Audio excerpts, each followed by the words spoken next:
नमस्कार, मैं विमलेंदु चैतन्य और आप देख रहे हैं अब तक बिहार। चैतन्य कम्युनिकेशंस के समाचार प्रभाग में आपका स्वागत है। आइए चलते हैं आज की पहली खबर की ओर।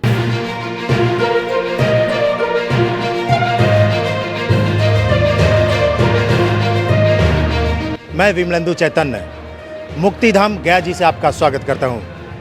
आज से शुरू हो चुका है पितरों को तर्पण और श्राद्ध करने की प्रक्रिया। आज त्रिपक्षीय श्राद्ध कर्म की शुरुआत हो चुकी है। इस मौके पर हम मौजूद हैं मुक्तिधाम गया जी में और आपको बता दें कि यहाँ सनातन धर्मावलंबियों का कुंभ लगता है पूरे 15 दिनों तक। इन 15 दिनों में ऐसी मान्यता है कि पितर इस भूमि पर आते हैं अपनी मुक्ति की कामना को लेकर। देश नहीं विदेशों से भी सनातन धर्मावलंबी पहुँचते हैं यहाँ उनकी मुक्ति का मार्ग प्रशस्त करने के लिए।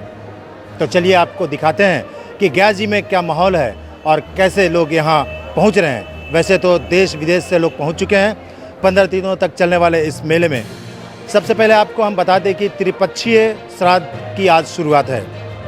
इस संदर्भ में हम बात करने के लिए विष्णुपद मंदिर प्रांगण में मौजूद हैं और हमारे साथ मौजूद हैं श्री गजाधर लाल कटरियार। ये विष्णुपद मंदिर प्रबंधन समिति के सदस्य के साथ साथ यहाँ 14 सैया गयापाल के अध्यक्ष भी हैं। तो आपका स्वागत है कटरियार जी।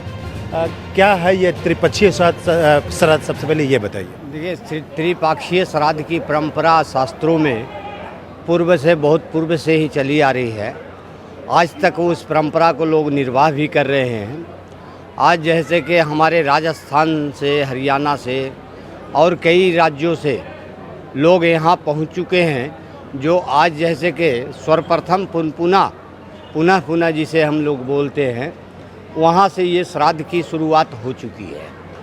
आज हमारे जितने भी पितृभक्त जैसे कि वत्सल जैसे के पुत्र हैं, वो सारे जैसे कि आज गया जी तीर्थ से पुनः के लिए अपने पितरों के लिए जैसे पुनः नदी पे जैसे कि श्राद्ध तर्पण दान स्नान के लिए जा चुके हैं। वह फिर पुनः जैसे कि शाम को गया जी आ जाएंगे। अच्छा, आज मतलब प्रारंभ हुआ है। जी, पुन नदी से शुरुआत होती है। अच्छा, ये गजाधर जी ये जानने की लोगों को उत्सुकता रहती है कि आखिर पितृपक्ष की परंपरा क्या है।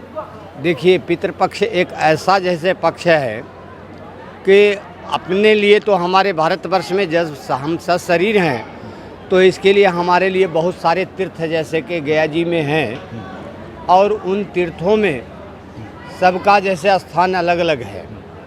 तो हमारे जो पूर्वज पुरुष हैं भाई, उनकी भी जैसे कि इच्छाएं थी पुत्र से कुछ होती है। शास्त्रों में कहा गया है कि जीविते वाक करनात मृतके भूरि भोजनम गयायाम पिंडदानेषु त्रिपुत्रोति पुत्रता। कहते हैं कि पितरों की जो इच्छाएं हैं वो 3 होती है।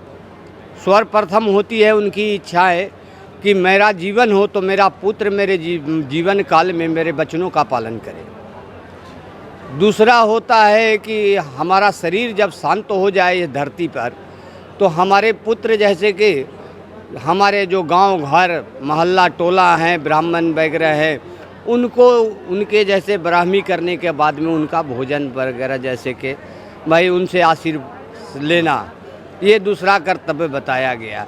और तीसरी इच्छाएं जो है पितरों की वो होती है कि अगर हमारा पुत्र है तो वो गया जी तीर्थ जाकर करके और हमारे नाम से जल पिंड तर्पण ये सब जैसे के विधानों का जो यहाँ शास्त्रोक्त विधान है उसकी प्रक्रिया को पूरा करके और हमें ये जैसे कि धरती लोक की योनि से पितृलोक की योनि में जाने में जैसे कि कोई कठिनाई ना हो, इसके लिए यहाँ पर पिंडदान की शुरुआत करते हैं। पंडा श्री जी से हम ये जानना चाहेंगे कि जो पितृपक्ष जो मेला है या फिर कर्मकांड है, इसके लिए क्या क्या सावधानियां बरतनी चाहिए, क्या नियमावली हैं, कैसे इसका पालन करना चाहिए। देखिए, श्राद्ध करने के पहले जो भी हम लोग को संपर्क में आते हैं गयापाल तीर्थ पुरोहितों के, तो हम लोग पुत्रों को पहले आगाह करते हैं कि भाई यह पितृयज्ञ है।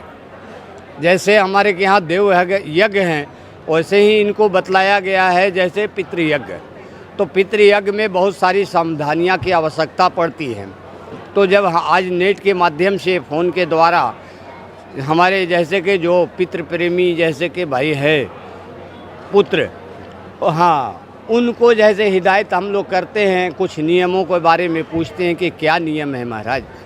तो हम लोग उनको बताते हैं कि अपने घर में कोई इस तरह का विधान न करे जिससे जैसे पितृ को कष्ट हो। पहला तो ये सावधानी होता है। दूसरी बात होती है कि हम लोग पुनः कहते हैं जो शास्त्रों में वर्णित है कि अपने पितरों को गया जी तीर्थ में घर से आह्वान कर के उनको निमंत्रण दे करके, आह्वान एक निमंत्रण है, निमंत्रण दे करके वहाँ से पुत्र को जैसे कि भाई वहाँ पे जैसे नांदी श्राद्ध करके घर से तब फिर जैसे गया जी तीर्थ के लिए प्रस्थान करें।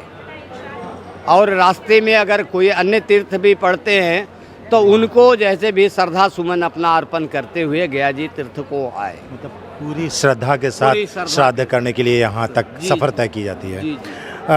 गजाधर जी, ये जानकारी चाहिए कि क्या कौन कर सकता है पितरों का तर्पण, किसे करनी चाहिए? सर्वप्रथम तो जैसे शास्त्रों में बतलाया गया है कि सर्वप्रथम अधिकार यह पुत्रों को है।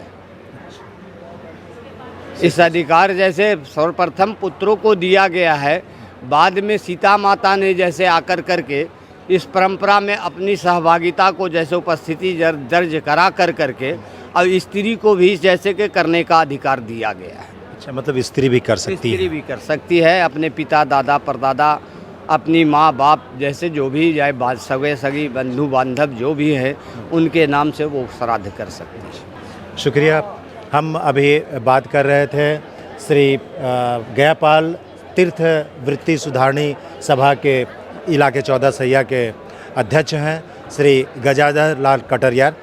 आपने जाना कि क्या है इसका फलाफल, कैसे किए जाते हैं श्राद्ध कर्म, और त्रिपक्षीय चल रहे इस श्राद्ध कर्म में आप कहां से आए, कैसे आए और किस तरीके से सावधानियां बरतते हुए इस पूरे कर्मकांड को आप कर सकते हैं।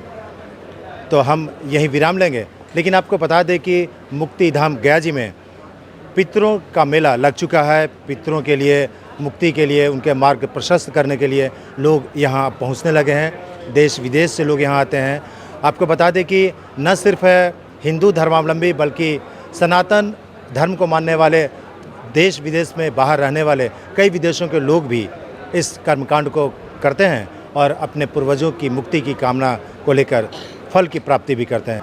विराम यहीं लेंगे, तब तक के लिए विदा दीजिए। गया से मैं विमलेंदु चैतन्य।